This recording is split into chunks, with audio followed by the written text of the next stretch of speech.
Mr. Daniel Padilla, Andres Malvar,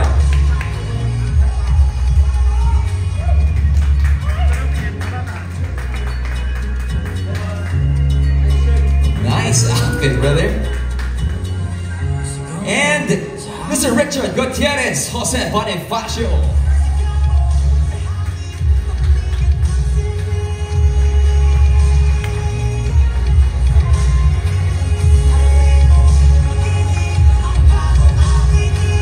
Again, kapamilya, kapatid, at ka-A to Z palakpakan po natin the cast of Incognito.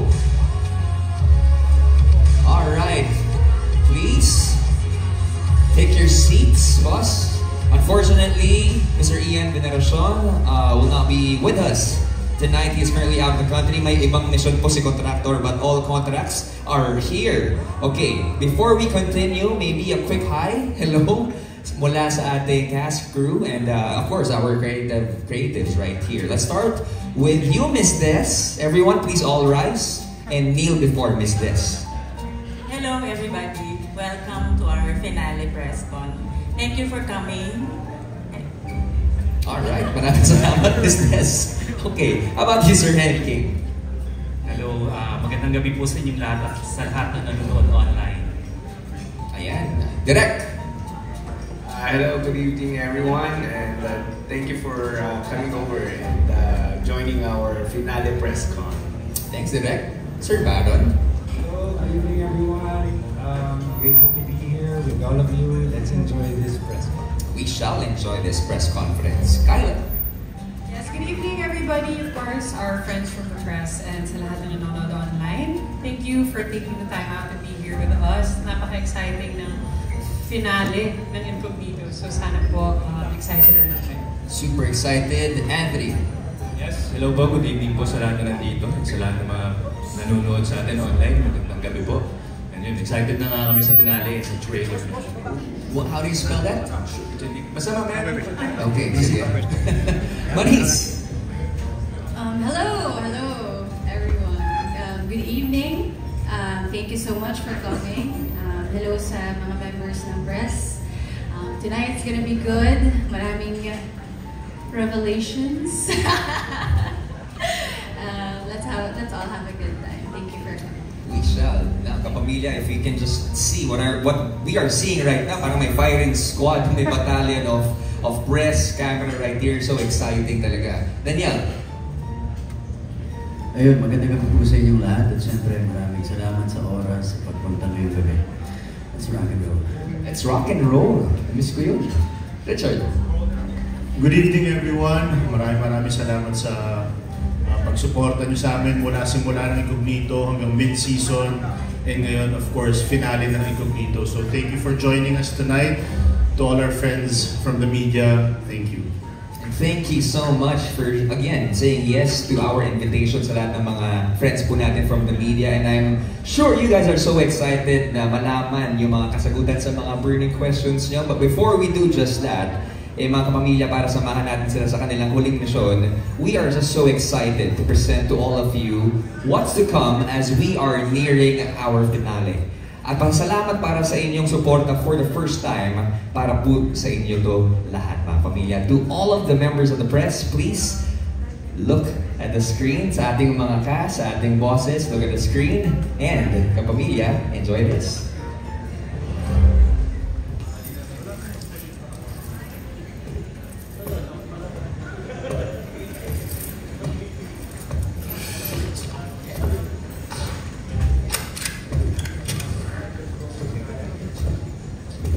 So yan.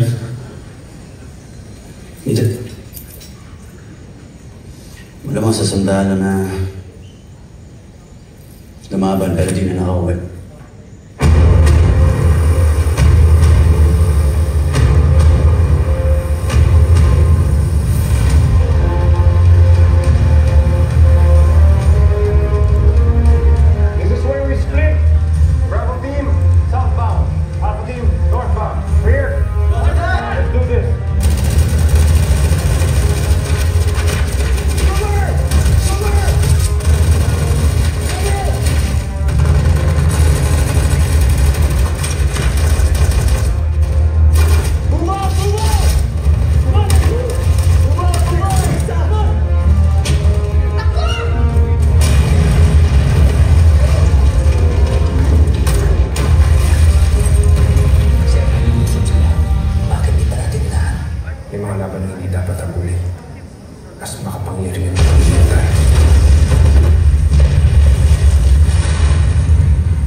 Di ako mamamatay kung may galit sa'yo.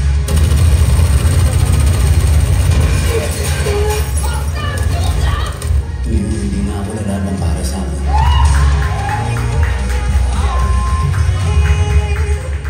Lalaban ako para sa inyo. Hanggang sa ako yung laban na magkasama.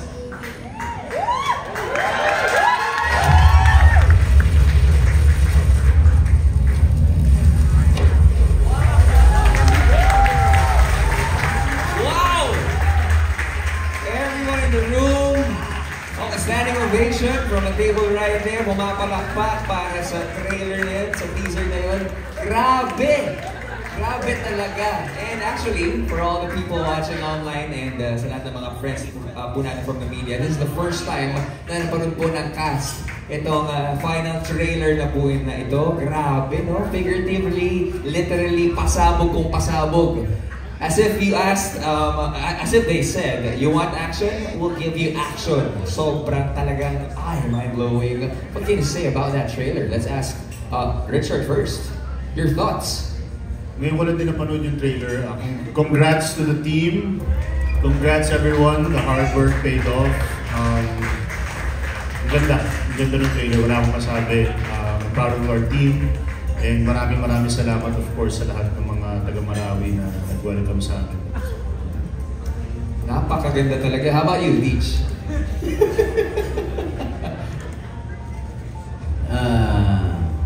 Masaya pero siyempre nakakalungkot din. Dahil alam natin na huli na yan eh. Nakakamiss lang and still very excited and nakakabitin.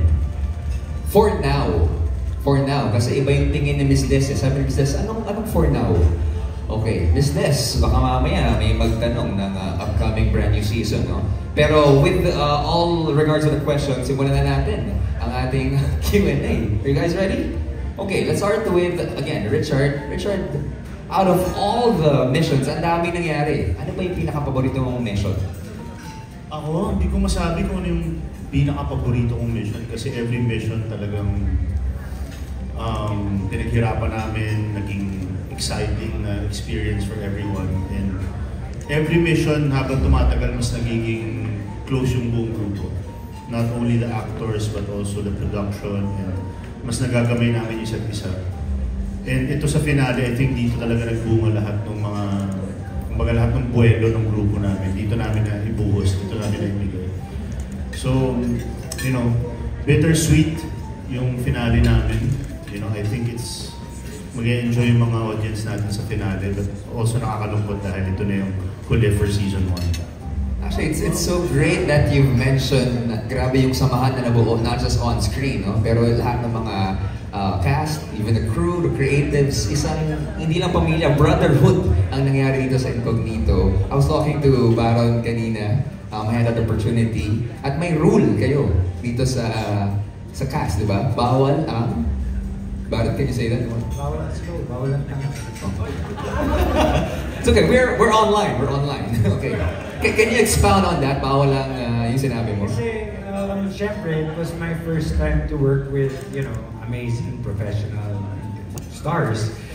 So, no, yung first, sa Palawan pa lang, everybody knew the script, everybody knew their lines, and I was like, oh wow, I was on my toes, so, you know, nireview ko lang yung script once.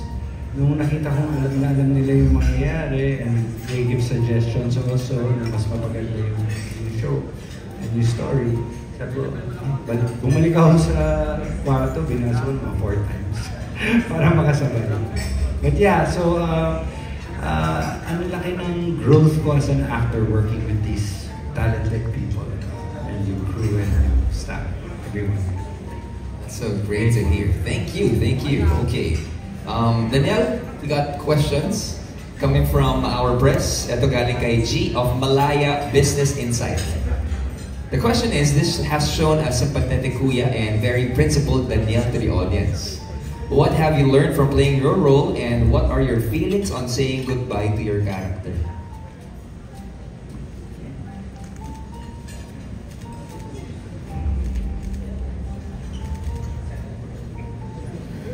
You got 1 minute to answer the question.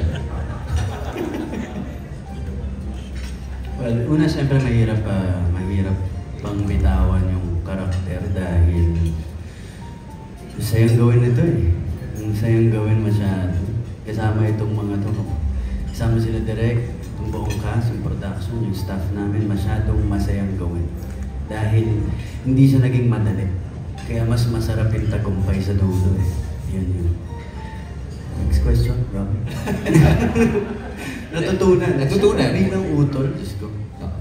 Siguro kung paano magmahal ng ganong kalalim sa isang tao katulad ng kapatid ko si John, di ba? Nakita naman natin yung lahat ng mga pinagdaanan ni Andres para mahanap niya yung utol niya. At nung nakita niya na ganun pa yung nangyari, di ba? Pero still, hindi niya tinalikuran yung kapatid. Diba? Para sa akin kasi ganun ang pagmamahal na totoo, di ba? Ano man ang kagaya ni Jun, kung ano man yung naging karakter niya o pagkatao niya nung nakita ko siya, hindi ako nawawala ng pag-asa na may pagbabago, di ba? Na pwede kang magbago. Ganon. Hindi ko agad tatalikuran yung mga ganong tao. So, siguro isa yun sa mga natutunan ko. So many learnings. Kasi ang dami kong natutunan talaga. Pero isa yun. Maraming salamat sa pag-emphasize niyo, Daniel. Okay, let's go to Direct Lester. From J, certified kapamilya, sa mga episodes na naipalabas na, which scene was your favorite or pinakatumatak sa'yo bilang director?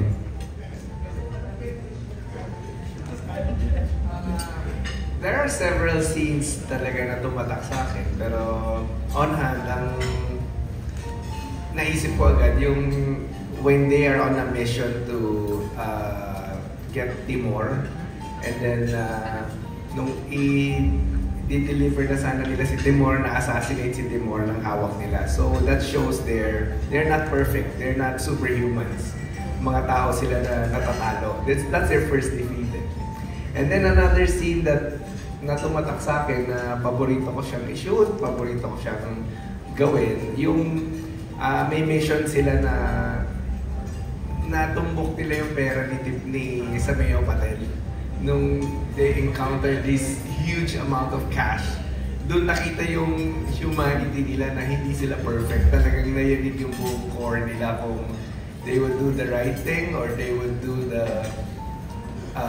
they would follow their need as a human being. Yung mga morality issues din in closing this show, no? Okay, I'm sure you guys are curious too, kasi natanong ko rin kanina kina Anthony kung gaano katagal mag-shoot ng isang eksena. Direct on average, kasi this is an action-packed serye, di ba? Gaano katagal i-shoot yung isang serye? Kasi coming from what Daniel said, matagal, mahirap. Bawat eksena, bawat episode, kaya mas masarap yung tagumpay. I'll give an example. For example, they are 7 of them in an action scene. So we have to repeat all the movements ng very good take ng 7 times because we have to keep on shooting it. They have to repeat it, the whole action scenes na paulit-ulit ng 7 kasi iba-ibang angle and each and everyone needs to give them their own highlight shots. So we have to keep on doing it ng ganun ka-intense, ganun ka nakakapagod. So mas 7 times more difficult ito gawin than ibang action projects that I did because we have all 7 of them is bida and superstars in their own right. Oh, that is true. We got superstars in the cast and also behind the camera. Miss Des, grabe. Grabe itong programang to. Ha? Parang gusto ko ba maging part ng cast? Ha? Miss Des, ano-anong mga film or series, either international or local, ang naging inspirasyon niyo po sa pagbuo ng Incognito?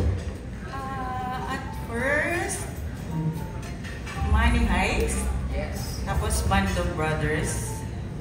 But beyond that, yung cast. Kasi Incognito is a story of second chances. Second chances, worth, and family. So alam naman natin yung pinagdaanan ng superstar cast natin. So hindi kami lumayo sa tunay na buhay. Instead, lumapit kami. Yun yung inspiration namin. Gusto ko pong mag-follow up pero mahal ko po ang trabaho ko, Miss Des. Kaya papabayaan po natin yun. Okay, to the creatives. Okay, to Sir Andy King kitain. How do you come up with storylines and plot twists that touch upon social and cultural issues in the Philippines? Una, may consultant talaga kami. May consultant kami, so may pinagtatanungan kami ng mga, kasi yung mundo ng PMCs, ibang-iba talaga. Ako personally, ngayon ko na sila din na-discover. So may consultant kami. And of course, we watch a lot of news and documentaries. Kaya pag napanood yung mga kontrata nila, somehow, familiar sa akin itong kontrabida na to. Kasi it inspired siya by real events. And socially relevant. Yes. Yes. Thank you so much for creating this great project. Ito, moving on to J Certified Kapamilya Tubaron. In one of your recent social media posts, nabanggit mo na you enjoyed the good guy role. And to be fair, super effective ka, mapag-good guy. Is this your first time? Good guy?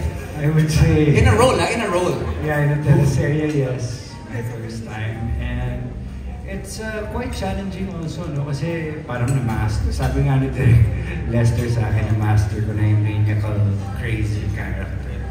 So, iba naman timpla pagdating sa good guy role kasi it tends to be boring. So, kailangan tama yung timpla. And butan lang, we have great writers, no? To make each character interesting. So, I would say, Miguel hits home talaga kasi gaya na sinabi ni Chandes kanina, diba? Close sa mga characters namin. I'm a recovering alcoholic. Miguel is also a recovering alcoholic. Dati akong doktor sa mga ibang bisyo. Dito naman doktor. Tsaka magaling din ako sumipat noon. Sniper din ako noon.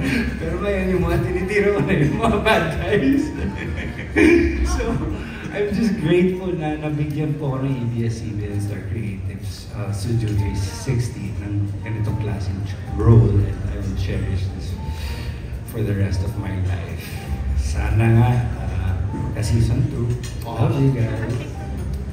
Nakita ko po yung ngiti ni Miss Des from where I'm standing. Hopefully, mangyari yan. Coming soon. Thank you, Sir Baron.